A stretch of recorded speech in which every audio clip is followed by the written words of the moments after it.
ఫిలిప్పీయులకు వ్రాయబడిన పత్రిక 3వ అధ్యాయము 13-14 వచనాలు మరి మనం చదువుకుందాం. ఎవరన్నా మైక్లో గట్టిగా కొంచెం చదివినట్టుగా. సహోదరులారా, నేను ఇదివరకే పట్టుకొని ఉన్నానని తలంచుకొనను. అయితే ఒకటి చేయుచున్నాను, వెనుక ఉన్నవి మరచి ముందున్న వాటి కొరకే వేగిరపడుచు క్రీస్తు యేసునందు దేవుని ఉన్నతమైన పిలుపునకు కలుగు బహుమానమును పొందవలెనని గురియొద్దకే పరిగెత్తుచున్నాను. చాలా తల్లి. ఇక్కడ మనకి వాక్య భాగంలో చూస్తే అపోస్తలుడైన పౌలు గారు ఫిలిప్పీ సంఘంతోనే మాత్రం కాదు, కానీ ఈరోజున్న మరి సంఘములతో కూడా దేవుడు మాట్లాడుతూ ఉన్నాడు. ఈయన ఏమంటున్నాడు ఇక్కడ, ఇదివరకే నేను గెలిచిదనైనను, ఇదివరకే నేను సంపూర్ణ సిద్ధి పొందినను నేను అనుకోనట్లేదు, కానీ నేను దేని నిమిత్తము క్రీస్తు యేసు చేత పట్టబడితేనో దానిని పట్టుకున్న వాళ్ళని పరిగెత్తుచున్నాను. సహోదరులారా, నేను ఇదివరకే పట్టుకుని నన్ను తలంచుకొను. అయితే ఒకటి చేయను ఉద్దేశించుచున్నాను, వెన్నుకున్నవి మరచి ముందున్న వాటి కొరకై వేగిరపడుచు క్రీస్తు యేసునందు దేవుని ఉన్నత పిలుపునకు కలుగు బహుమానం పొందవాలని గురి యొద్దకే పరిగెత్తున్నాను అని అంటున్నాడు. అంటే కొన్నిసార్లు మన జీవితాల్లో ఎన్నో మరి విచారమైన సంఘటనలు కానీ, కొన్నిసార్లు మనం అనుకోని విషయాలు కానీ మన జీవితంలో ఉన్నప్పుడు సామాన్యంగా మనం ఏమవుతా అంటే కుంగిపోతూ ఉంటాం. ఎందుకంటే మరి ఎన్నో విషయాల్లో కూడా కొన్నిసార్లు మనము మానసికంగా కూడా వేదనతో ఉంటూ ఉంటాము. కానీ మనం ఎప్పుడైతే కొన్నిసార్లు మనం కృంగిపోతామో ముందుకు వెళ్ళలేని పరిస్థితి ఉంటుంది. కానీ ఇక్కడ భక్తులు ఏం చెప్తున్నాడంటే, వెనుకున్నవి మరిచి ముందున్న వాటి కొరకు వేగిరి పడాలి అంటున్నాడు. అంటే జరిగిపోయిన విషయాల గురించి మనం బాధపడి చేసేదేం లేదు. జరిగిపోయిన కాలం ఎలాగో రాదు, వెళ్ళిపోయిన మనుషులు ఎట్లాగో రాలేరు. చూడండి, అలాగే కొన్నిసార్లు మంచి మంచి చదువులు చదవటానికి అవకాశం వచ్చినప్పుడు కూడా చదవాల్సిన టైంలో పిల్లలు చదవకపోవటం వల్ల పోయిన టైం వస్తుందా? మళ్ళా రాదు. చదవాల్సిన టైంలో చదువుకోవాలా, ఆడుకోవాల్సిన టైంలో ఆడుకోవాలా, పడుకోవాల్సిన టైంలో పడుకోవాలా. అంటే ఈ రోజున చాలామంది కూడా వాళ్ళు జీవితంలో నష్టం జరిగిన తర్వాత వాళ్ళు నా జీవితం ఎలా అయిపోయింది, అలా ఉంటే బాగుండేది. కొన్నిసార్లు మనుషులు ఎన్నో రకాలుగా కొంతమంది యొక్క జీవితాల్లో మంచి జాబ్స్ అవకాశం పోగొట్టుకుని ఇంకా మంచిది వస్తుంది అన్నట్టు చూసి కొన్ని మంచి జాబ్స్ పోగొట్టుకుంటారు. ఇంకొంతమంది ఉంటారు, మంచి సంబంధాలన్నీ వదిలేసుకుని ఆఖరి ఏదో ఒకటిలే అన్నట్టుగా సరిపెట్టుకునేసి కూడా ఉంటాయి కొన్నిసార్లు. అలాగే కొన్నిసార్లు ఆరోగ్యం ఉన్నప్పుడేమో లెక్కలేనట్టుగా నా శరీరం నా ఇష్టం, నా ఊళ్ళు నా ఇష్టం అన్నట్టుగా దాని ఇష్టానుసారంగా దాన్ని వాడేయటం వల్ల ఆఖరికి దగ్గి ఇంకోళ్ళ ప్రాణాలు తీసేస్తూ ఉంటారు. అంటే కొన్నిసార్లు మన చేతులారా మన జీవితాలు, మన ఆరోగ్యాలు కూడా ఎన్నోసార్లు మనం పోగొట్టుకుంటాం. ఇప్పుడు మనం ఆలోచించి మనం ఏం చేయలేం. అందుకని వెనుకున్నవి మరిచి ముందున్న వాటి కొరకు ఏం చేయమన్నాడు? వేగిరి పడాలా. కొన్నిసార్లు మనం అనుకుంటాం, అయ్యో ఇలా జరుగుతుంది అనుకోలేదే, ఇంకా జరిగినాక మనం చేసేది ఏమని చెప్పండి. మన ఈ మధ్య విజయవాడ ప్రాంతంలో వరదలు వచ్చినాయి కదా.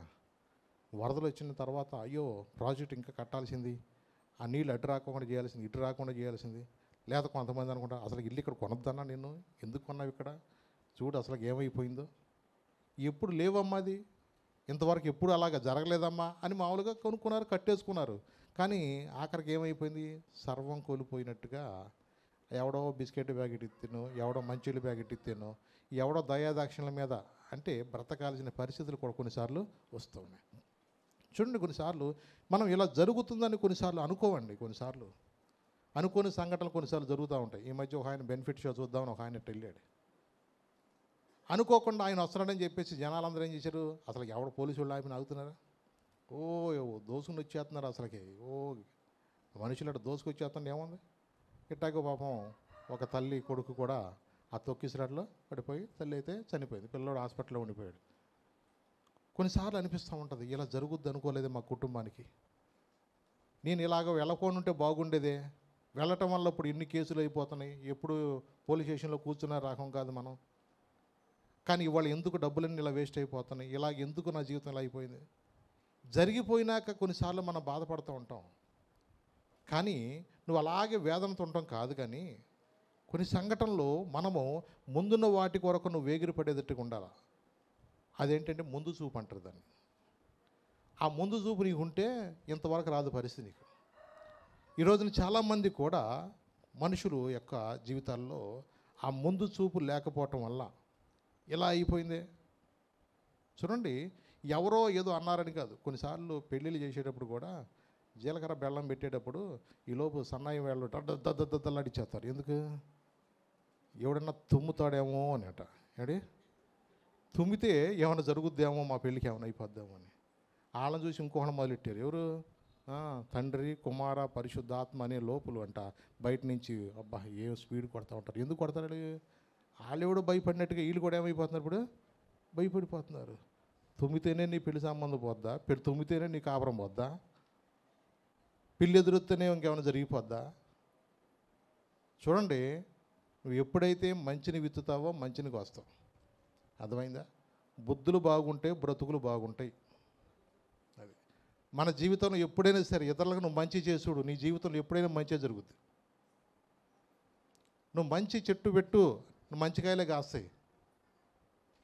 యాప చెట్టు యాపకాయలే కాస్తుంది, మామిడి చెట్టు మామిడికాయలే కాస్తుంది. ఏ ముళ్ళ చెట్టు అయినా ముళ్ళే వస్తాయి, దాని నుండి పల్లెరుకాయలే వస్తాయి. నువ్వు ఎప్పుడైనా ఇతరులకి మంచి చేయడం నేర్చుకున్నప్పుడు నీ జీవితంలో ఎప్పుడూ కూడా ఆయన ఎప్పుడు కూడా రుణం ఉండే దేవుడు కాదు. నీకు ఎప్పుడు కూడా ఆయన మంచి చేయటాకే చూస్తాడు ఆయన. అవునండి. అందుకని మనం ఎప్పుడూ కూడా దేవుని బిడ్డలుగా మనం మంచి చేయటం నేర్చుకోవాలి. కానీ ఎన్నోసార్లు దేవుడు వాక్యం ద్వారా మనతో మాట్లాడతాడే, ఎన్నోసార్లు హెచ్చరిస్తాడే. అబ్బాయి ఇట్లా జరిగితే నీకు నష్టం జరుగుతాయా, నువ్వు అలా చేయబాక, నీ శరీరాన్ని పాడు చేసుకోబాక. అన్ని విషయాల్లో కూడా దేవుడు మనతో మాట్లాడుతున్నప్పుడు కొన్నిసార్లు మనం వాటిని ఏం చేయాలంటే వినటానికి మనం జాగ్రత్తగా వినాలని నేర్చుకోవాలి. అవునండి. మాట్లాడటానికి ఏం చేయాలా? నిదానంగా ఉండాలా. వినటానికి ఎలా ఉండాలా? నువ్వు వేగిరంగా వినాలా. అంటే నువ్వు వినేది ఎందుకంటే నువ్వు గ్రహించుకుని దాని ప్రకారం ఉండాలి. ఇప్పుడు కూడా అలాగే చెప్తారులే పెద్దల మాట అంట. ఏంటంటది? సద్దన్న మూట అంట. ఇవాళ జనాలకు అది పని చేయదులే. ఇవాళ లెగిసిన కాడి నుంచి వాళ్ళంతా నిజమేనండి. పెద్దవాళ్ళు ఏది చెప్పినా, ఒకవేళ దేవుని వాక్యం ఏది చెప్పినా, మనకు వాక్యం ద్వారా దేవుడు ఎవరి ద్వారా ఏది చెప్పినా అది మన మంచికని మనం తీసుకుంటే మనం బాగుపడతాం. చూసారా? ఈ మాట లెక్క చేయనైనా ఒక ఆయన ఎన్ని తిప్పలు పడ్డాడో మీరు చూపిస్తాను. సరే చూద్దాం ఒకసారి. 2వ దినవృత్తాంతములు చూడండి, 21వ అధ్యాయము 1 నుంచి 3 వచనాల గురించి చదువునాను. 2వ దినవృత్తాంతములు 21వ అధ్యాయము 1 నుంచి 3 వచనం. యెహోషాపాతు నానా సారీ, 1వ దినవృత్తాంతాలు తీనన్నది. 2వ దినవృత్తాంతాలు కాదు, 1వ దినవృత్తాంతములు. అది 1వ దినవృత్తాంతములు 21వ అధ్యాయం 1 నుంచి 3 వచనం. తరువాత సాతాను ఇశ్రాయేలుకు విరోధముగా లేచి ఇశ్రాయేలును లెక్కించుటకు దావీదును ప్రేరేపింపగా దావీదు యోవాబునకును జనుల యొక్క అధిపతులకును మీరు వెళ్ళి బెయేర్షెబా మొదలుకొని దాని వరకు ఉండు ఇశ్రాయేలులను ఎంచి వారి సంఖ్య నాకు తెలియటకై నా యొద్దకు దాన్ని తీసుకుని రండని ఆజ్ఞ ఇచ్చాను. అందుకు యోవాబు, రాజా నా ఏలినవాడా, యెహోవా తన జనులను ఇప్పుడున్న వారి కంటే 100 ఎక్కువ మందిని చేయునుగాక. వారందరూ నా ఏలినవాని దాసులు కారా? నా ఏలినవానికి ఈ విచారణ ఏలా? ఇది జరగవలసిన హేతువేమి? జరిగిన ఎడల ఇశ్రాయేలులకు శిక్ష కలుగును అని మనవి చేశాను. చూడండి, ఇక్కడ దావీదుకి ఒక అతిశయం వచ్చింది. ఎలాంటి అతిశయం అంటే, దాను మొదలుకొని బెయేర్షెబా వరకు మన సైన్యం ఎంతో నాకు కావాలి. అడిగే విధానంలో కూడా తేడా ఉంటుందండి. ఇప్పుడు మామూలుగా కూడా మాట్లాడే విధానం వేరుగా ఉంటుంది. అర్థం చేసుకోలేకపోతే దాన్ని వ్యతిరేకంగా కూడా తీసుకుంటూ ఉంటారు. కానీ ఇతను మాట్లాడేది ఎలా అనిపించిందంటే కొంత అతిశయముతోటి. సరే, మా ఇల్లు చూసావా నాన్న అని అన్నారనుకోండి, అది మామూలుగా ఉంటుంది. అసలు మా ఇల్లు కనుక నువ్వు చూస్తే అంటే రెండు ఒకటి అర్థం, కానీ మాట్లాడే విధానంలో ఏముంది? తేడా ఉంది. సరే, అంటే కొన్నిసార్లు మనం అతిశయంతో మాట్లాడటం అనేది మనకు నష్టాన్ని కలిగిస్తుందంట. నిజమే. మన యొక్క ఆలోచనలు కొన్నిసార్లు మన మాట తీరుని బట్టి కూడా కొన్నిసార్లు మనం ప్రతిఫలం పొందుతాం. నిజమేనండి. ఇక్కడ మనం చూస్తే సాతాను ఇశ్రాయేలుకి విరోధంగా లేచి ఇశ్రాయేల్ లెక్కించుటకు దావీదును ప్రేరేపింపగా దావీదు అన్నాడు, యోవాబునకు జనుల యొక్క అధిపతులను మీరు వెళ్ళి బేర్షెబా మొదలుకొని దాను వరకు ఉండు ఇశ్రాయేలులను ఎంచి వారి సంఖ్య నాకు తెలుపు చేయుటకే నా యొద్దకు దాన్ని తీసుకుని రండి నేను ఆజ్ఞ ఇచ్చాను. ఆజ్ఞ అంటే ఇక శాసనం రెడీ అయినట్టే. అంటే ఆయన సాతాను విరోధంగా లేచినప్పుడు నిన్ను నష్టపరచడానికి వాడు ఏం చేస్తాడంటే నిన్ను ఏదో ఒక విధంగా నిన్ను ప్రేరేపిస్తూ ఉంటాడు.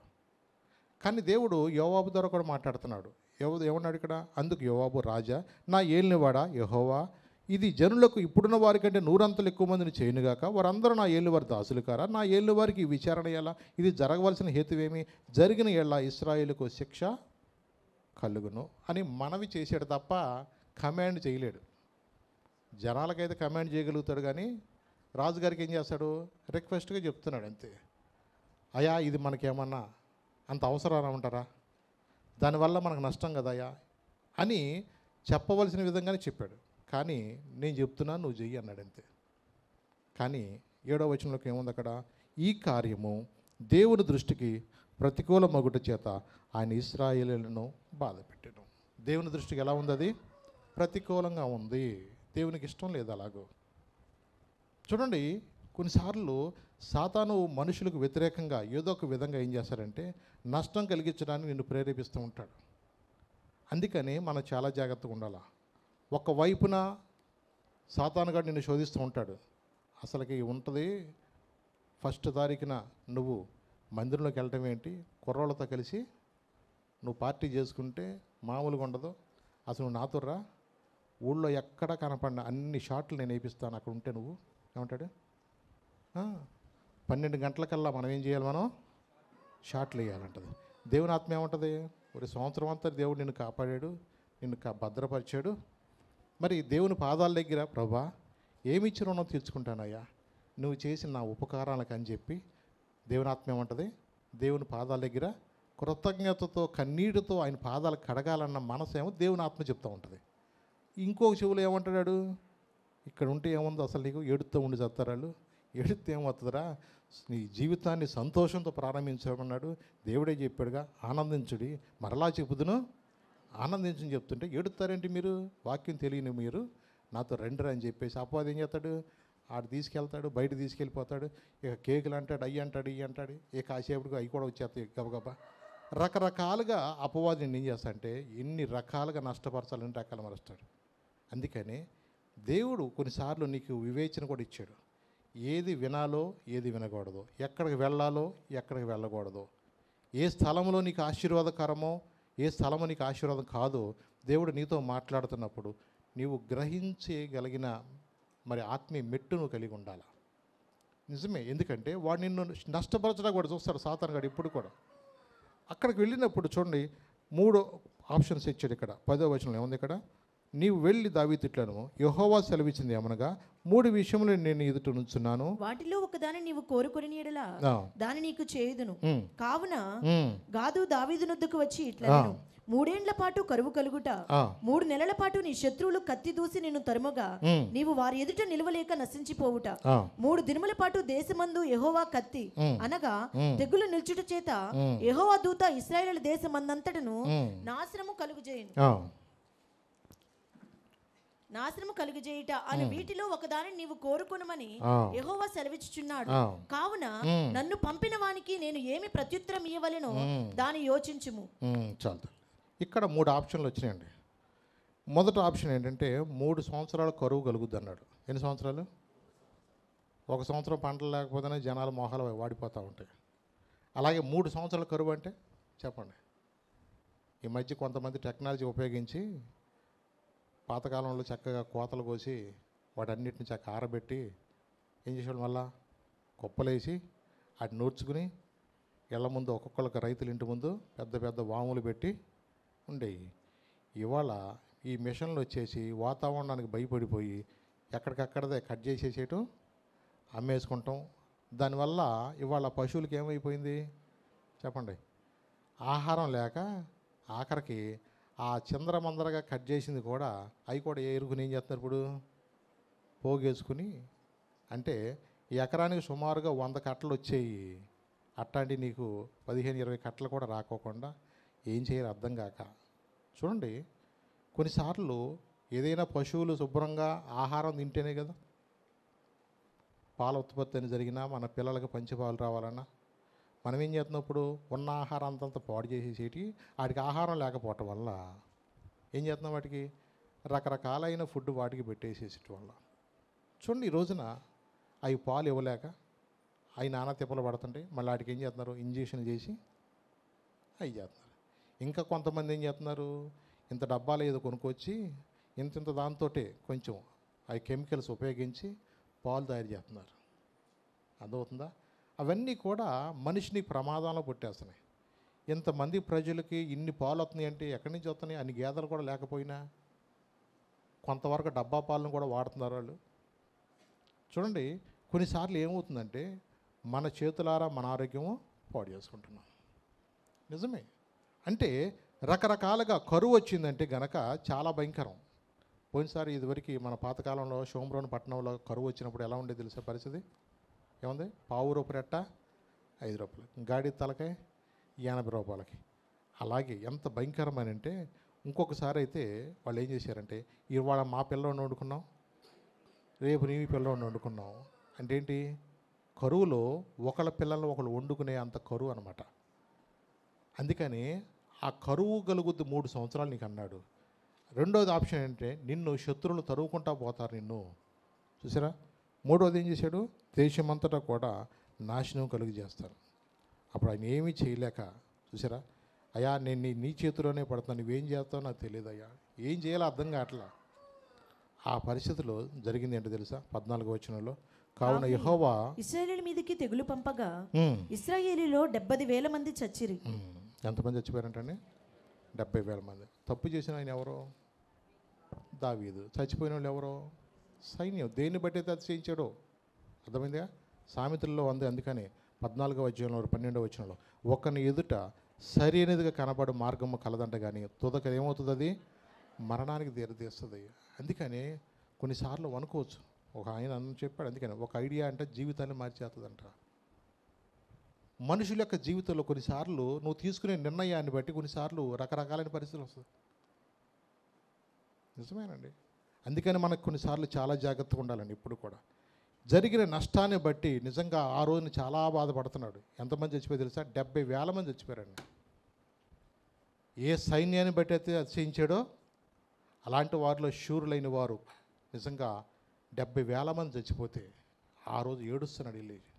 ఆ రోజు 17వ వచనం చూడండి ఒకసారి. దావీదు జనులను ఎంచమని ఆజ్ఞించిన వాడు నేను కదా, పాపం చేసి చెడుతనం ధరించేవాడు నేనే కదా, గొర్రెల వంటి వారు వీరేమి చేసిరి, నా దేవుడివైన యెహోవా బాధపెట్టు నీ చెయ్యి నీ జనుల మీద నుండకుండా నా మీదను నా తండ్రి ఇంటి వారి మీదను ఉండనిమ్మని దేవునితో మనవి చేశాను. చూసారండి, నిజమేనండి. ఈ రోజున ఎలా ఉంటుందంటే చేతులు గాలికి ఆకిలి పట్టుకున్నట్టు ఉంటుంది వ్యవహారం. పొరపాటు చేసి నేను కదయ్యా, గొర్రెలు వంటి వాళ్ళు వీళ్ళేం చేశారయ్యా? నిజమే. ఎన్నోసార్లు దేవుడు హెచ్చరికలు ఇస్తున్నాడు, మనం ఎలా ఉండాలో ఎలా ఉండకూడదో కూడా చెప్తాడు. నష్టం జరగక ముందే దేవుడు కొన్నిసార్లు మనతో చెప్తూ ఉంటాడు. కానీ మనుషులు ఎలా ఉంటుందంటే, నాకు అన్నీ తెలుసులే, నేను చూద్దాంలే అన్నట్లుగా మనుషులు ఎప్పుడైతే వాళ్ళు దేవుని మాట లెక్క చేయకోకుండా, పెద్దవాళ్ళ మాట లెక్క చేయకుండా, వాక్యం చెప్పినట్లుగా వినుకోకుండా సొంత నిర్ణయాలు తీసుకుంటాం వల్ల జరిగే నష్టం అది మనకు చాలా భయంకరమైనదండి. అవునండి. నశించుచున్న వారిని బ్రతికించును నీ మాట, బంధింపబడిన వారిని విడిపించును నీ మాట. నశించుచున్న వారిని బ్రతికించును నీ మాట, బంధింపబడిన వారిని విడిపించును నీ మాట. త్రోవ తప్పిన వారిని సరిచేయును నీ మాట, కృంగిపోయిన వారిని లేవనెత్తును నీ మాట. త్రోవ తప్పిన వారిని లేవనెత్తును నీ మాట, కృంగిపోయిన వారిని లేవనెత్తును నీ మాట. ఏది మారినా నీ మాట మారదయ్యా, ఏది ఆగినా నీ మాట జరుగునయ్యా. ఏది మారినా నీ మాట మారదయ్యా, ఏది ఆగినా నీ మాట జరుగునయ్యా. నీ మాట జీవము గలదయ్యా యేసయ్యా, నీ మాట సత్యము గలదయ్యా, నీ మాట మార్పు లేనిదయ్యా యేసయ్యా, నీ మాట మరచిపోనిదయ్యా. నశించుచున్న వారిని ఏం చేస్తారు తెలుసా? ఆయన మాట బ్రతికింపలే చేస్తుంది. అవునండి, నీ వాక్యమే నన్ను బ్రతికిస్తుంది. నీ వాక్యమే నా బాధల్లో కూడా నెమ్మదిస్తుంది. ఆయన వాక్యం విన్నప్పుడు నీకు తెలియకోకుండానే తెలియని ఒక శాంతిని అనిపిస్తావు. తెలియని ఒక గొప్ప ఆనందం నీలోకి వస్తూ ఉంటుంది. ఎందుకంటే ఆయన మాట వెంటనే నీ హృదయంలో ఇలాంటి విశ్వాసం నీలో వస్తూ ఉంటుంది. నిజమేనండి. ఎందుకంటే ఈ రోజున మనం దేవుని యొక్క మాట వింటున్నామా? దేవుని సన్నిధికి వచ్చి కూడా మనం ఆయన మాట త్రోసివేసే వరకు ఉంటున్నామా? దేవుడు నీ జీవితంలో చేసిన దాన్ని బట్టి మనం ఎలా ఉండాలి తెలుసా? మన కృతజ్ఞతకు మనం కలిగి ఉండాలి ఎప్పుడు కూడా. నీ జీవితంలో ఎన్ని కార్యాలు జరిగించాడు, మరి ఈ సంవత్సరం ఎన్నో అద్భుతాలు నీ జీవితంలో జరిగించాడు. ఎన్ని బలహీనతలో మనకు తోడుకున్నాడు ఆయన. నిజమే కదా? దేవుడు ఎన్నోసార్లు నీతో నాతో మాట్లాడుతున్నది ఎందుకో తెలుసా? మనం అనేక మందికి ఆశీర్వాదకరంగా ఉండాలని, దీవెనకరంగా ఉండాలని. కానీ ఈ భూమి మీద లయము కానివి రెండు ఉన్నాయంట. లయము కాని అంటే నాశనం అవ్వకుండా ఉన్నాయి. అర్థమైందా? ఒకటేంటో తెలుసా? ఆయన మాట. ఏంటిది? ఆయన మాట అంటే వాక్యం. అర్థమైందా? రెండో మాట ఏంటో తెలుసా? రక్షించబడిన ఎవరైతే మరి రక్షించబడ్డారో ఆ రక్షించబడిన వారు దేవుని యొక్క బిడ్డలో వారు ఎప్పుడు కూడా లయమైపోరు. అంటే రెండో మరణమును కూడా వాళ్ళు ఏం చేస్తారు? జయిస్తారు. అర్థమవుతుందా? అంటే ఆయన మాట నిజమే. వాక్యం అనేది ఎప్పుడూ కూడా మారదు కదా. దేవుడు చెప్తున్నాడు ఆ మాట నిజంగా. ఎందుకంటే ఈ లోకముల్లో ఏదైనా నశించదేమో కానీ దేవుని వాక్యం మాత్రం నశించి పోదు. అవును. రెండవది ఏంటంటే రక్షించబడిన బిడ్డలు ఈ లోకంలో కూడా ఆశీర్వాదకరంగా ఉంటారు, అలాగే పరలోకంలో కూడా యుగయుగాలంట. అర్థమవుతుందా? యుగయుగాలు వాళ్ళ యొక్క దేవుడు నిజంగా వాళ్ళ కోసం భద్రపరుస్తాడు. అవి లయము కానీ ఇవి రెండే. ఆయన మాట ఒకటి. ఇవేదైనా గతించదేమో, ఆకాశము భూమి గతించను కానీ నా మాట మాత్రం గతించదు. ఆయన మాట మాత్రం సత్యం. ఇప్పటి వరకు జరిగిందంత చరిత్ర ప్రకారం ఎలా జరిగిందో ఆయన రానున్న మాట కూడా సత్యం. అలాగే మనందరి కోసం పరలోకం సిద్ధపరిచిన మాట కూడా సత్యమే. దాన్ని స్వతంత్రించుకుంటావా, నువ్వు దాన్ని పోగొట్టుకుంటావా, అది నీ చేతిలోనే ఉంది. అది నీ ఇష్టమే. ఎవరో ఏ దేవుడు ఇప్పుడు కూడా బలవంతం చేయడు.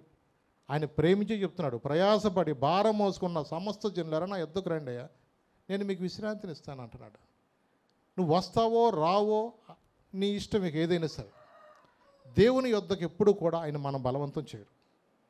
ఈ రోజున దేవుడు మనల్ని ప్రేమించి మనతో మాట్లాడుతున్నప్పుడు మనం ఎప్పుడు కూడా చాలా జాగ్రత్తగా ఉండాలి. నిజమే. అందుకని 14వ వచనం కూడా చదువుకుందాం. మన ఫిలిప్పీయులకు రాయబడిన పత్రిక 3వ అధ్యాయము 14వ వచనంలో. అలా సార్ చదువునాను ఒకసారి. క్రీస్తు యేసునందు దేవుని ఉన్నతమైన పిలుపునకు కలుగు బహుమానమును పొందవలనని గురి యొద్దకే పరిగెత్తుచున్నాను. చూసారండి ఏమంటాడు అక్కడ? క్రీస్తు యేసునందు దేవుని యొక్క పిలుపునకు కలుగు బహుమానం పొందవలని గురి యొద్దకే నేను పరిగెడుతున్నాను అని అంటున్నాడు.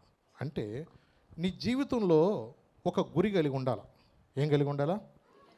గురి కలిగి ఉండాలా. బహుమానము పొందాలని చెప్పేసి నువ్వు ఎప్పుడు కూడా ఒక గురి. రన్నింగ్ రేసులో ఉన్నవాడు ఎలా ఉంటాడు చెప్పండి? సరే వాక్య భాగంలో చూపిస్తాను మీకు. 1 కొరింథీ చూడండి ఒకసారి. 9వ అధ్యాయం 24 నుంచి 26 దాకా చదవండి ఒకసారి. 1 కొరింథీ 9వ అధ్యాయం 24 నుంచి 26 దాకా. మరియు 10 మంది పోరాడు ప్రతివాడు అన్ని విషయములందు మితముగా ఉండును. వారు క్షయమగు కిరీటమును పొందుటకును మనమైతే అక్షయమగు కిరీటమును పొందుటకును మితముగా ఉన్నాము. కాబట్టి నేను గురి చూడని వాని వలె పరిగెత్తు వాడను కాను. గాలిని కొట్టినట్టు నేను పోట్లాడుట లేదు గాని ఒకవేళ ఇతరులకు ప్రకటించిన తరువాత నేనే భ్రష్టుడనైపోదునేమో అని నా శరీరమును నలగగొట్టి దానిని లోపరుచుకొనుచున్నాను. అందుకని అన్నాడు, పందెము రంగంలో పరిగెత్తు వారు అందరూ పరిగెత్తుదురు కానీ ఒక్కడే బహుమానము పొందవాలని మీకు తెలియదా? అటువలే మీరు బహుమానం పొందినట్లుగా పరిగెత్తండి అన్నాడు. అంటే రన్నింగ్ రేస్లో పరిగెత్తేటప్పుడు ఆడొస్తున్నాడా ఈడొస్తున్నాడా చూసుకోకూడదు. అర్థమైందా? నీ గురే ఉండాలా, నీ ముందున్న ఏదైతే లైన్, ఆ లైన్ టార్గెట్ చేసుకోవాలా. నువ్వు దాన్ని చూస్తే పరిగెత్తాలి తప్ప ఆడు వచ్చాడా ఈడు వస్తున్నాడా నేను ముందు వెళ్తున్నాను వెనక్కి వెళ్తున్నానా అలా ఎప్పుడు ఉండకూడదు. ఒక గురి కలిగి ఉండాలి అంతే. నీ జీవితంలో కూడా కొన్నిసార్లు ఏదైనా సాధించాలంటే ఏముండాలి తెలుసా? గురి ఉండాలండి. గురి ఎప్పుడైతే నువ్వు కలిగి ఉంటావో అప్పుడే నువ్వు గమ్యాన్ని చేరగలుగుతావండి. నిజమే. ఎవరైతే గురి పెట్టుకుని జీవితాన్ని మలుచుకొని జీవిస్తారో వాళ్ళే ఉన్నతమైన స్థానంలో మంచి ఉన్నతమైన హోదాలు వాళ్ళు అనుభవించగలుగుతారు. చదువుకునేటప్పుడు చదవాల్సిన టైంలో నువ్వు చదవాలి. మ్యాక్సిమం ఎంతకాలం చదువుతారు పిల్లలు చెప్పండి? 20 సంవత్సరాలు కానీ 25 సంవత్సరాలు కానీ. అర్థమైందా? నువ్వు చదివే విషయంలో 20-25 సంవత్సరాలు నువ్వు కష్టపడి ఒక లక్ష్యం పెట్టుకుని గురి పెట్టుకుని చదివితే 50-60 సంవత్సరాలు ఒక రాజాలాగా బతుకుతావు. ఈ చదువుకోవాల్సిన టైంలోనేమో కుర్రాళ్ళ సావాసాలు బట్టి సెల్ ఫోన్లో మొహం పెట్టుకుని తెల్లవారులో ఇట్టెట్టెట్ట అనుకుంటా కూర్చుంటే ఏంటో నైట్ అవుట్లు చేస్తున్నట్టు పుస్తకంలో కూడా ఫోనే ఉంటుంది మళ్ళీ. చూడండి, ఇలాగూ ఎవరైతే వాళ్ళు చదువుకోవాల్సిన టైంలో చదువుకోకపోతే ఈ గోళ్ళంట ఎక్కిట్ట పులుకుంటాం తప్పని నేను అంటలా. చదువుకోకపోవటం వల్ల కష్టపడాల్సి వస్తుందని నేను చెప్తాను. అందుకనే అర్థమైందా? చదవాల్సిన టైంలో సరిగ్గా చదువుకోవాలా. నువ్వు చదువుకుంటాక అమ్మ బాబు నీ కోసం ఎన్నో తెప్పలు పడుతున్నారు, అవసరమైతే నా రక్తం ఇస్తాను అన్నట్టుగా మాట్లాడుతున్నారు అమ్మవాళ్ళు. నిజమే కదా? ఇల్లు తాకట్టేటైనా సరే ఏదో చదివిస్తున్నారు పిల్లల్ని.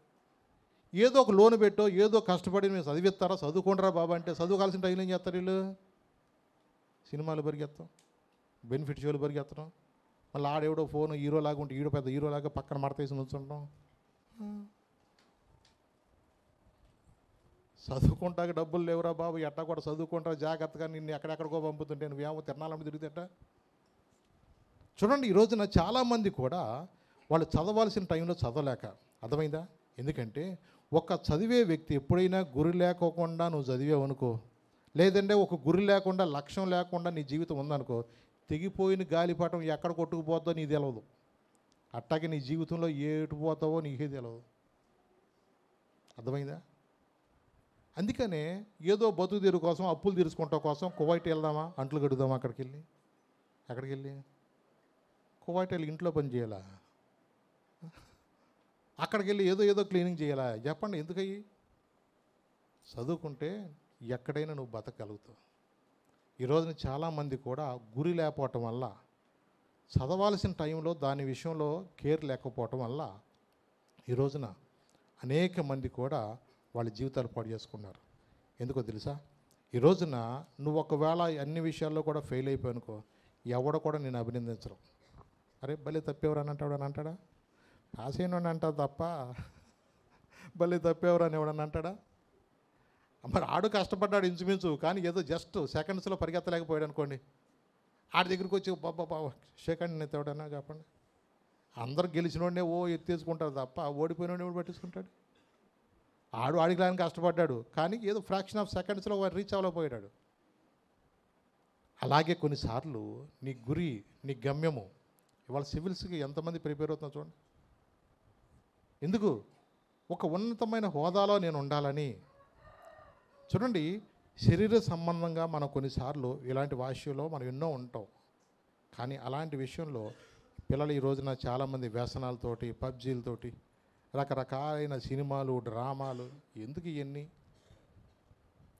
అంటే వాళ్ళ జీవితంలో ఒక గమ్యం లేదేక. నా జీవితాన్ని కొంచెం ఒక గురి కలిగి ఉండాలా. చూసారా? ఎప్పుడైతే నువ్వు అలాగూ ఒక గురి కలిగి ఉంటావో, ఒక లక్ష్యం వైపు నువ్వు ముందుకు వెళతావో, నీ జీవితంలో అప్పుడు నువ్వు సాధించగలుగుతావు. కలెక్టర్ గారికి ఏమో ఇంత పెద్ద తలకాయ లేదు, కూలి చేసుకోవడానికి ఎంత తలకాయ కాదు ఉన్నది. చెప్పండి, అందరికీ ఒకటేనా? దాన్ని వాడుకునే విధానం ఉంటుంది, దాన్ని నువ్వు గురి పెట్టి నువ్వు లక్ష్య పెట్టే విధానంలో ఉంటుంది అంతే. చూడండి, అందరికి అన్ని రకాలుగా ఉంటాయి, కానీ నువ్వు దాని మీద కాన్సన్ట్రేషన్ చేయట్లా. నువ్వు ఎప్పుడైతే దాన్ని కాన్సన్ట్రేషన్ చేస్తావో నువ్వు ఎప్పుడైనా సరే ఎప్పుడు కూడా ఓడిపోవండి. నిజమే. ఎందుకంటే నీలో ఏదైతే దాగి ఉన్న పాపము కానీ, నీలో దాగి ఉన్న ఆ లోపాన్ని నువ్వు పట్టుకోకపోతే ఆ పాపమే మనల్ని పట్టుకుంటుంది, ఆ లోపమే నీ జీవితంలో నష్టపరుస్తుంది. నీకు తెలుసు అది. నువ్వు దాన్ని పట్టుకోవాలా. నేను ఈ సహవాసం వల్ల, వీటితో ఫ్రెండ్షిప్ చేయటం వల్ల నేను ముందుకు వెళ్ళలేకపోతున్నాను, నేను ఆత్మీయంగా వాళ్ళు ఎదగలేకపోతున్నాను. నీకు అది అర్థమైపోతూ ఉంటుంది. నువ్వు ఎందుకు నష్టపోతున్నావో, నువ్వు జీవితంలో ఎక్కడ ఫెయిల్యూర్స్ అయిపోతున్నావు, నీ జీవితంలో కొన్ని నీకు అర్థమైపోయినప్పుడు నువ్వు దాన్ని పట్టుకుని వాటి నుంచి నువ్వు బయటికి రాకపోతే నీ జీవితంలో తర్వాత ఎంతో నష్టపోతూ ఉంటావు. అంటే చూడండి, మనం ఒక లక్ష్యాన్ని వైభవించాలి. అలాగే ప్రార్థనకు వస్తున్న మన జీవితంలో కూడా ఒక లక్ష్యం అనేది ఉండాలి, ఒక గురికి మనం కలిగి ఉండాలా. దేవుని మందిరానికి వెళుతున్నాం అంటే ఏదో అందరూ వెళ్తున్నాం వస్తున్నాం అన్నట్టుగా ఉండటానికి కాదండి. నీ ఎడల దేవుని యొక్క ప్రణాళిక ఏముందో దాన్ని నువ్వు పట్టుకోవాలి. నిన్ను దేవుడు ఏ విధంగా ఎటు నిన్ను నడిపించాలనుకుంటున్నాడో దాని విషయంలో నువ్వు ఒక శ్రద్ధ కలిగి ఉండాలి. చూడండి, ఎందుకంటే ఎవరికి రాగానే బాధ్యతలు ఎవరో ఆ బాధ్యత నువ్వే కోరుకుంటూ వచ్చేస్తావు. నిజమే. ఆ పని నీలో నువ్వే ఎప్పుడైతే దానిలో ఇన్వాల్వ్ అవుతావో నీకు తెలియకోకుండానే ఒక బాధ్యత నువ్వే సంపాదించుకుంటావు. ఎవరో మందిరంలో ఎవరో పలానా పని చేయని చెప్పవసరలా. దానికి నువ్వే ఏమవుతుందో తెలుసా, ఇన్వాల్వ్ అయిపోతూ ఉన్నప్పుడు ఆటోమేటిక్గా నీకే కొన్ని బాధ్యతలు వచ్చేస్తూ ఉంటాయి. అవునండి. చూడండి, ఎప్పుడైతే మనము దేవుని సన్నిధిలో మనం అలా ముందుకు వెళతామో దేవుడు నిజంగా మన జీవిత కాలంలో ఒక నిజంగా ఉన్నతమైన స్థానాన్ని మనం సంపాదించుకోగలుగుతాం. మరి ప్రార్థన చేయవలసిన వ్యక్తులు ప్రార్థన చేయకపోతే జరిగేది ఏంటో తెలుసా? ఒక రోజున దావీదు మహానుభావుడు, మహారాజు గారు, వసంతకాలంలో యుద్ధాలు జరుగుతున్నాయి. ఏ కాలం? వసంతకాలంలో యుద్ధాలు జరుగుతున్నాయి. మరి అందరూ యుద్ధాలు చేస్తున్నప్పుడు ఈయన కూడా ఏం చేయాలి చెప్పండి? ఒక రోజున యెహోషువ యుద్ధం చేస్తున్నాడు. మోషే ఏం చేశాడు? ఊరు అహరోను తీసుకెళ్ళి కొండ పైకి వెళ్ళి చేతులెత్తి ప్రార్థన చేస్తున్నాడు. ఎందుకు? అప్పుడు జరిగిన సంగతి ఏంటంటే, ఊరు అహరోనులు కూడా మోషే వాళ్ళు చేతులు ఎత్తిపెట్టి ప్రార్థన చేసినప్పుడు ఇశ్రాయేలుకి ఏం కలిగింది? జయం కలిగింది. చేతులు దించేసినప్పుడు ఏం జరిగింది? ఇశ్రాయేలు ఓడిపోతున్నారు. సరే, ఆ సాదృశ్యం అంతా కూడా దావీదు మహానుభావుడు తెలుసు. మరి యుద్ధం జరుగుతున్న టైంలో ఈయన కూడా ఏం చేయాలి చెప్పండి? ప్రార్థన చేయాలా. నువ్వు ఎప్పుడైతే ప్రార్థన చేయవలసిన వ్యక్తివు ప్రార్థన చేయకోకుండా అటు ఇటును తిరుగుతున్నప్పుడు సాతాను ఏం చేస్తా? నిన్ను శోధిస్తాడు. వాడి పని ఏంటి చెప్పండి? మీ విరోధి అయిన అపవాది ఎవరిని మింగుదునా అని వాడు గర్జన సింహాలు వాడు తిరుగుతూ ఉంటాడు. వాడి పనే అది, నిన్ను ఎట్ట నష్టపరచాలా, నీ జీవితాన్ని ఎట్ట పాడు చేయాలా. వాడొక ఎప్పుడు కూడా ఏదంటుంది, మెడికల్ షాపుల మీద ఉంటుంది 24/7 అని ఉంటుంది చూసారా, 24/7. ఎందుకు వేసాడు? ఏ టైంలో వచ్చినా మీకు మందులు అందుబాటులో ఉంటాయి అన్నట్టుగా. నువ్వు పడుకుంటావేమో కానీ ఆడు పడుకోడు, నువ్వు పడుకోడాడు. ఆడు ఉద్దేశం ఏంటి తెలుసా? నువ్వు ఎక్కడ దొరుకుతావో ఎప్పుడు దొరుకుతావో. ఈ సంవత్సరం ఇటు తప్పుకుపోయాడే, వచ్చే సంవత్సరం ఇటు సంగతి చెప్తాను. చాలామందిని కూడా నష్టపరచాలని వాడు ఎన్నో ప్రయత్నాలు చేస్తూ ఉంటాడు. ఎందుకంటే నీ యొక్క అజాగ్రత్త వల్లే నువ్వు నష్టపోతావు. అందుకని ఒక మెలకు కలిగిన వ్యక్తిగా, ఒక లక్ష్యము కలిగిన వ్యక్తిగా, ఒక గురి కలిగిన వ్యక్తిగా నీవు ఉండాలి తప్ప ఏదో గాలిలో ఏదో బాణాలు వేసినట్టుగా ఉండకూడదు. నిజమేనండి. పూర్వం వాళ్ళు యుద్ధం చేసేటప్పుడు కొంతమంది ఆ కాలం అంట వడిసెలతో వాళ్ళు రాయి విసిరేటప్పుడు అంట వెంట్రుకు కట్ అయిపోయేదంట. అంటే ఒక దారం కట్టాను ఎగ్జాంపుల్. ఆ ఒడిసెలతో వాళ్ళు అలా విసిరితే కొడితే వాళ్ళు ఏం చేసేవాడు? కొడితే ఒక దారం ఫట్మని దిగేదంట. ఇప్పుడు మన వాళ్ళు రైఫిల్స్తో కొడతారు చూసారా, పాయింట్లు చేసుకుని అక్కడ వాళ్ళకి ఎన్నో రకరకాల అన్నీ పెట్టుకుని ఎట్ట జాగ్రత్త చూసుకుంటా ఇవన్నీ కూడా ఇప్పుడు కొడుతున్నారు. ఆ రోజుల్లో వెళ్తా తెలుసా, వెళ్తానే కూడా ఇసిరి కొంతమంది ఉంటారు పెట్టలు కొట్టేవాళ్ళు. ఆడు వెళ్ళి పెట్టను కూడా ఏం తెలుసా, ఆడు కొడతాడు, ముందే కొడతాడు. గాలి ఎగిరేదాన్ని ముందు కొడతాడు. నిజమేనండి అని చెప్పాడు. గిద్దడని ఉండి ఉంటాడు వాడు, ఆడట్ట కొట్టేవాడంట. లేచిందని కూడా కొట్టేవాడు, వెళ్ళిపోయేదని కొట్టేవాడు అంటాడు. అంటే గురి పర్ఫెక్ట్గా వాళ్ళకి కొడితే దెబ్బను పడిపోద్ది అన్నట్టుగా చూసారా. అంటే ప్రాక్టీస్ ఇదంతా కూడా.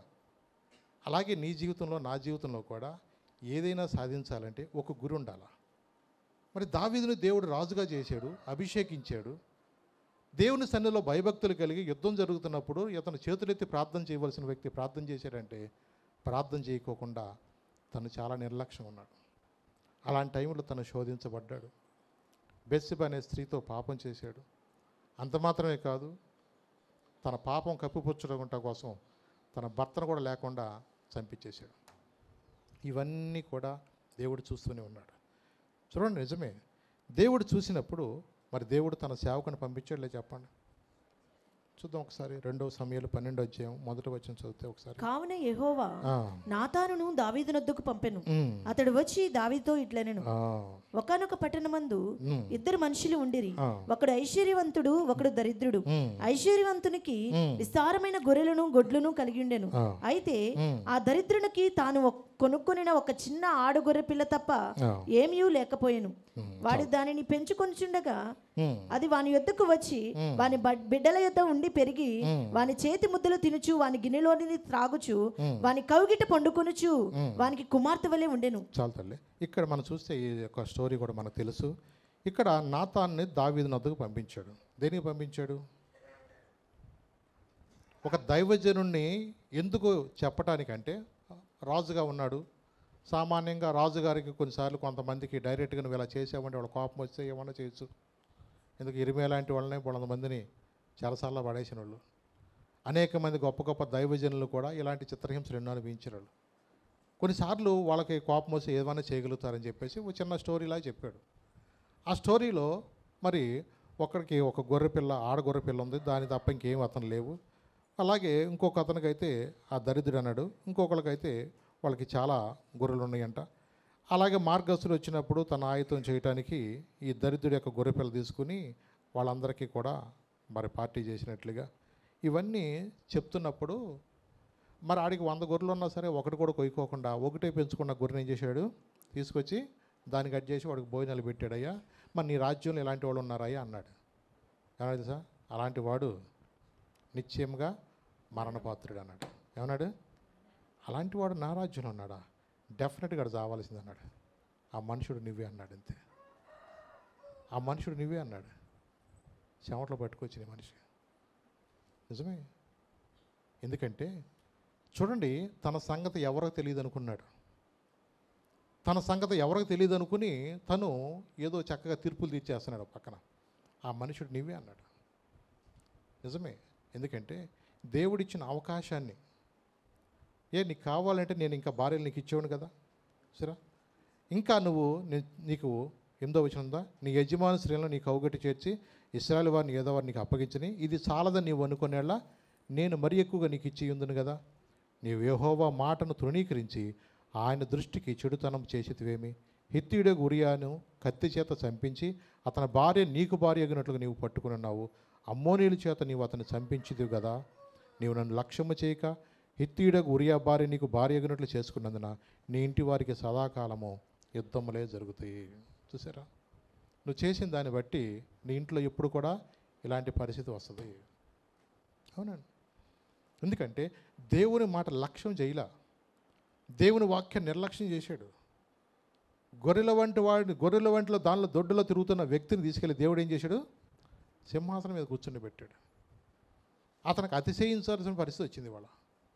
నిజమే, దావీదు జీవితంలో చేసినట్లుగా నీ జీవితంలో నా జీవితంలో కూడా దేవుడు ఎంతగానో మన ఉన్నతమైన స్థానంలో మనం లేవనెత్తినప్పుడు మనం ఎలా ఉండాలి? మనం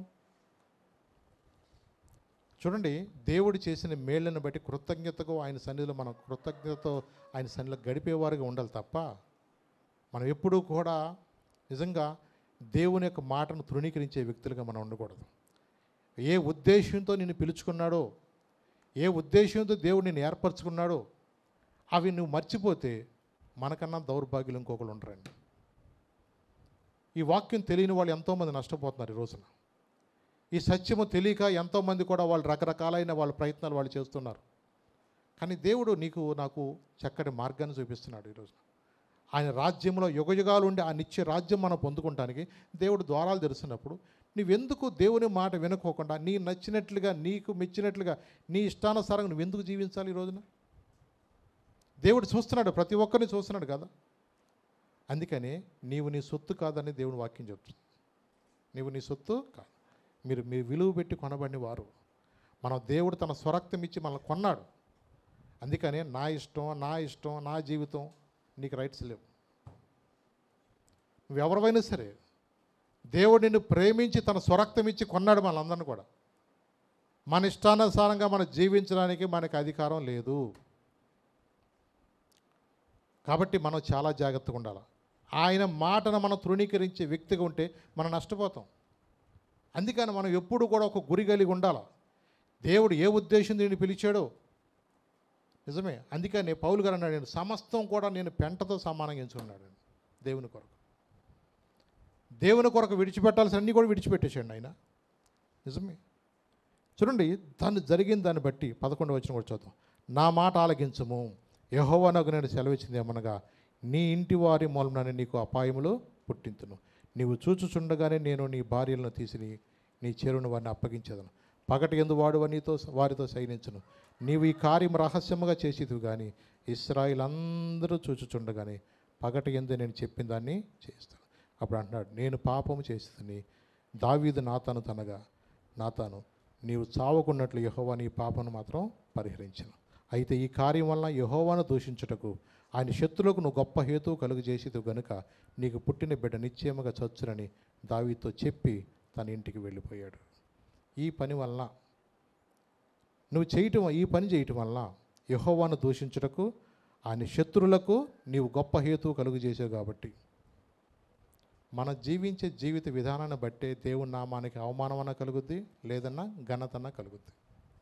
అందుకనే మన ప్రార్థనకు వెళ్ళేవాళ్ళం చాలా జాగ్రత్తగా ఉండాలి.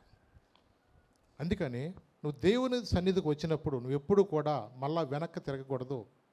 అందుకని నాగటి మీద చేయి వేసి వెనుక తట్టు చూచువాడు నాకు పాత్రుడు కాడు. నువ్వు దేవుని ప్రేమించావని, దేవుని వెంబడిస్తావని, అయ్యా నీ కొరకు నేను బ్రతుకుతానని చెప్పేసి మనం ఎన్నోసార్లు దేవుని సన్నిధిలో ప్రార్థన చేసిన మన జీవితాలు, సాతాను నీకు వ్యతిరేకంగా నిన్ను శోధించడానికి వాడు ప్రయత్నం చేస్తూనే ఉంటాడు.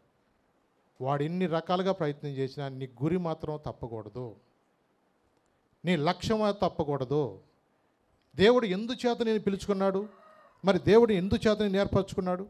కాబట్టి ఈ లోకంలో మనము ఇష్టానుసారంగా మనం జీవించడానికి కాదని.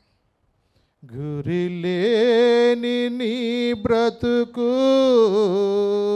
ఎరాయాయను విరోధికి, గురి లేని నీ బ్రతుకు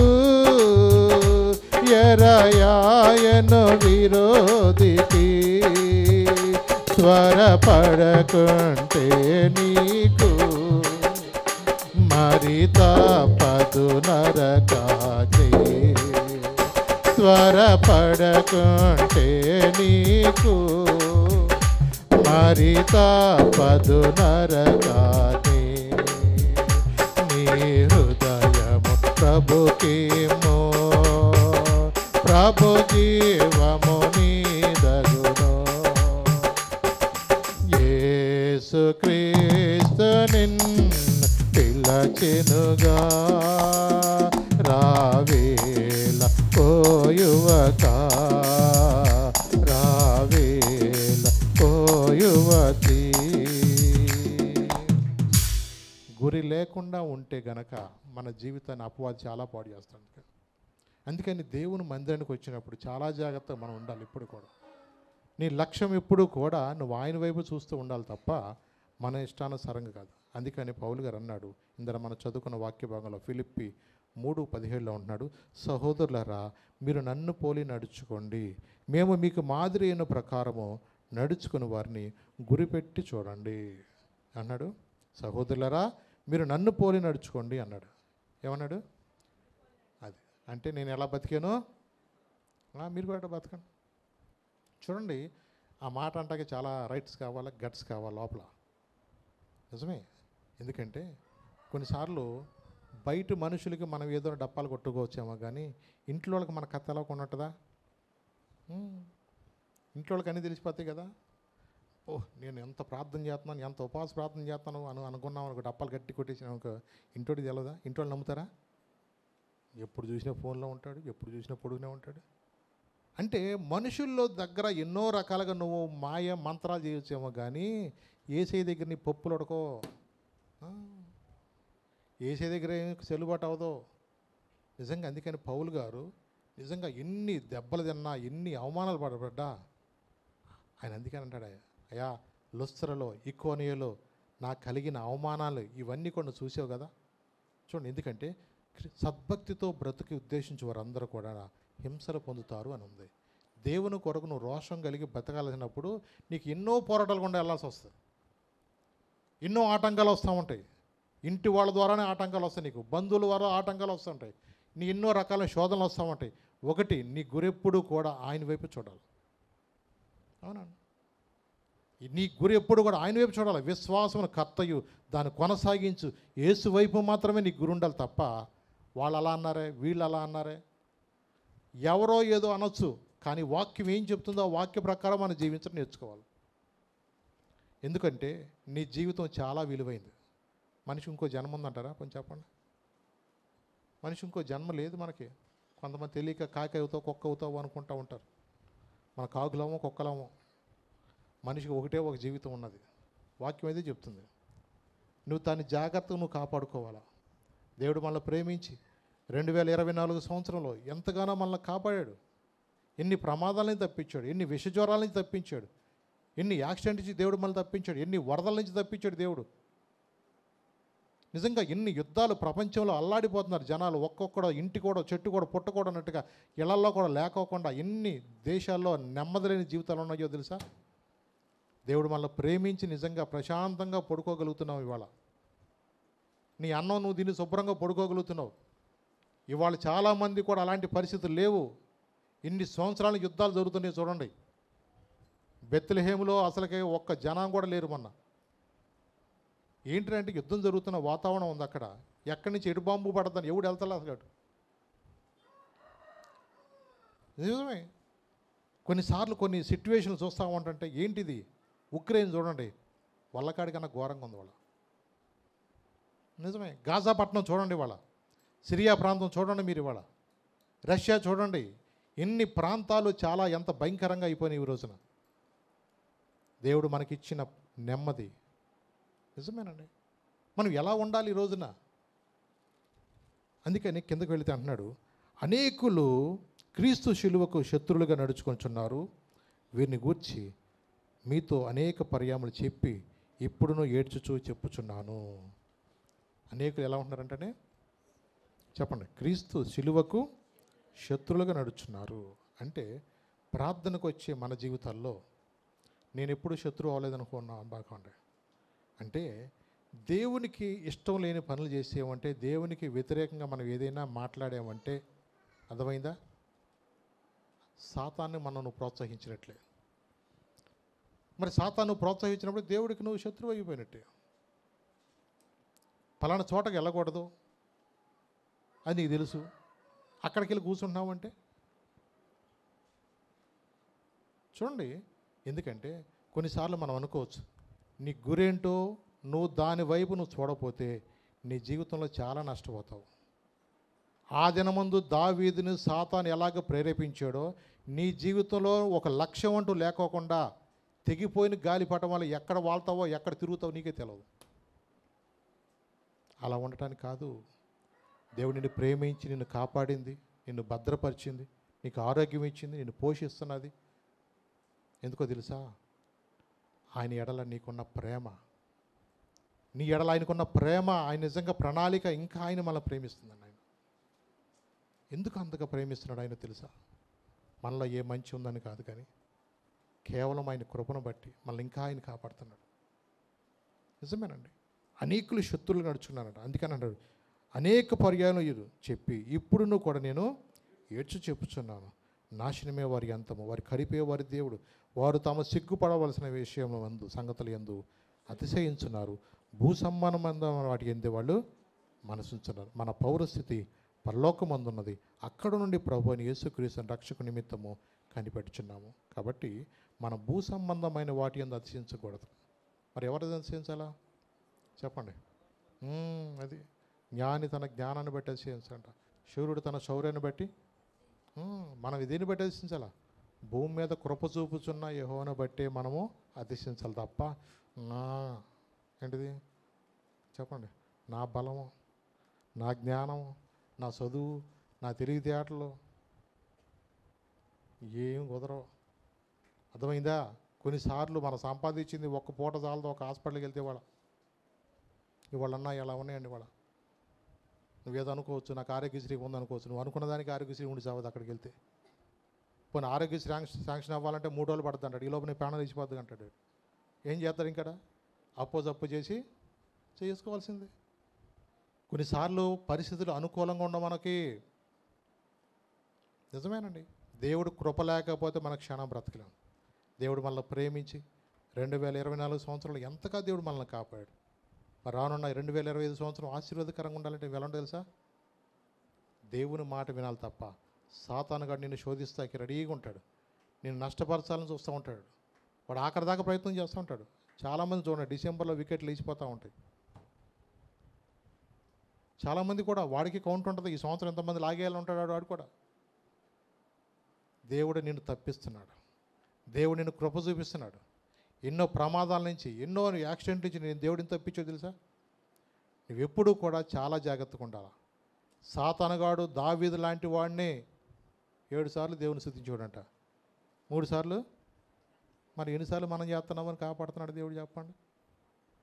నీ కృప తప్ప వేరొకటి లేదయా, నీ కృప తప్ప వేరెవరు యేసయ్యా, నీ కృప తప్ప వేరొకటి లేదయా, నీ కృప తప్ప వేరెవరు యేసయ్యా, నీ కృపయే కదా నా ఆశ్రయము, నీ కృపయే కదా నా పరవశము, నీ కృపయే కదా నా ఆశ్రయము, నీ కృపయే కదా నా పరవశము, నీ కృప తప్ప వేరొకటి లేదయా, నీ కృప తప్ప వేరొకటి యేసయ్యా.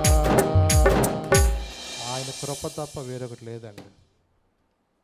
మన ఆరోగ్య సూత్రాలు అంతకన్నా కాదు, మన జ్ఞానం అంతకన్నా కాదు. కేవలం దేవుడు మనల్ని ప్రేమించి మనకు ఒక తరుణాన్ని దేవుడు మనకిస్తున్నాడు. దేవుడు ఇచ్చిన అవకాశాన్ని మనం పోగొట్టుకోకూడదు ఎప్పుడు కూడా. నిజమేనండి. ఎందుకంటే దేవుడు మనల్ని ప్రేమించి ఇచ్చిన సమయాన్ని అయినా తరుణాలైనా జరిగిపోయిన దాని గురించి నువ్వేం చేయలేక, జరగాల్సిందో జరిగిపోయిందిక, జరగవలసిన దాని వైపు నువ్వు చూడు. ఈ సంవత్సరం నువ్వేం చేయాలనుకున్నావో, ఏం చేయలేకపోయావో, అలాగే నువ్వు ఇంకా దేవుని రాజ్యములో నువ్వు ఇంకా వాడబడాలని నేను అనుకున్నావు, కానీ ఎంతవరకు నువ్వు వాడబడలేకపోయావు. మన ఫెయిల్యూర్స్ అన్నీ కూడా మనం జ్ఞాపకం చేసుకో. రానున్న దినాల్లో, రానున్న సంవత్సరంలో అయ్యా నాకు ఒక గురి, ఒక గమ్యం. పౌలు ఎలాగైతే మరి పందెం రంగం ముందు పరిగెత్తేవాడు ఒక గురి కలిగి ఎలాగే పరిగెడుతూ ఉంటాడో, అలాగే మనము కూడా క్రీస్తునందు, యేసునందు దేవుని యొక్క ఉన్నతమైన పిలుపునకు కలుగు బహుమానము పొందవలని గురి యొద్దకి నేను పరిగెత్తాను. రేపిచ్చే బహుమానము ఆయన ఎదుట మనం తీసుకోవాలి. అవునండి. అందుకని ఆయన ఎదురు నిలబడినప్పుడు బలా నమ్మకమైన దాసుడిగా మనం ఆయన చేత కొన్ని మెచ్చేదట్టుగా ఉండాలి తప్ప చెడ్డ దాసుడిగా మనం ఉండటానికి కాదండి. ఎందుకంటే దినములు చెడ్డవి కనుక సమయాన్ని పోనివ్వక సర్దని చేసుకో. 2025 ఎలా ఉంటుందో మనకైతే తెలియదు, కానీ దేవుని కృపను బట్టి 2025 సంవత్సరంలో మనం వెళితే ఇంకా మనం అనేక మందికి ఆశీర్వాదకరంగా ఉండాలా. ఏదైతే మనం చేయలేకపోయామో వాటిని చేయటానికి దేవుని రాజ్యంను కట్టేవారుగా, ఇంకా చుట్టుపక్కల అనేక ప్రాంతాల్లో దేవుని యొక్క పరిచర్యను మనం కొనసాగించేవారుగా మనం ఒక లక్ష్యంతో మనం ఉండాలి తప్ప అలాగే అనేక మందికి ఆటంకం ఉండేటట్టుగా. అర్థమైందా? దావీదు చేసిన పని బట్టి అనేక మందికి నిజంగా దేవుని నామానికి అవమానం కలిగింది. మనం చేసే పనులు బట్టి దేవునికి నామానికి అవమానం కలగకూడదు. నా కుమారుడైన యోబును చూసావా, అలా ధైర్యంగా నీ గురించి నా గురించి చెప్పగలిగేటట్టుగా ఉండాలి తప్ప మనల గురించి దేవుడు సిగ్గుపడగేటట్టుగా ఉండకూడదండి. లేచి నిలబడదాం, చిన్న ప్రార్థన చేసుకుందాం. ప్రభు సన్నిధిలో అడుగుదాం. ప్రభా, నా జీవితాన్ని మీ చేతులకు అప్పగిస్తున్నాను ప్రభా. అయ్యా నేను ప్రభా నాయన ఒక గురి కలిగిన వ్యక్తిగా ఉండు ప్రభా, నన్ను సహాయం చేయ ప్రభా. ఎందుకంటే వెనుకున్నవి మరిచి ముందున్న వాటి కొరకే వేగిరిపడినట్లుగా నా జీవితంలో కూడా ప్రభా అయా నాయన ముందున్న మా యొక్క తండ్రి దినములకు ఎలా ఉండాలో మాకు నేర్పించండి. ఎందుకంటే దావీదును కూడా అపవాది శోధించింది ప్రభా తండ్రి. దానివల్ల ఎంతోమంది 70,000 మంది నశించిపోయారంట ప్రభా. మేము అలా ఉండనివద్దు ప్రభా. తెలిసి కూడా మేము ఎక్కడ నష్టపోయేవారు కూడా ఉండనివద్దు ప్రభా. ఎన్నో వాక్యం ద్వారా మాతో మాట్లాడుతున్నావు ప్రభా నాయన. అయా నీ వాక్యం ద్వారా ప్రభా మాతో ఎన్నో హెచ్చరికిస్తున్నావు ప్రభా. ఎందుకంటే నాయన ఈ దినం ముందు అనేక మంది యవనస్తులు ప్రభా వారి జీవితంలో లక్ష్యం లేకోకుండా, గురి లేకోకుండా అయా వాళ్ళ జీవితాలను చేతులారా పాడు చేసుకుంటున్నారు ప్రభా. మేము అలా ఉండటానికి కాదు ప్రభా తండ్రి నాయన. అయా నీ సన్నిధిలో ప్రభా నాయన నమ్మకంగా నేను ఆరాధించి నీ గణపరిచే జీవితాలు మాకు దయచేయి.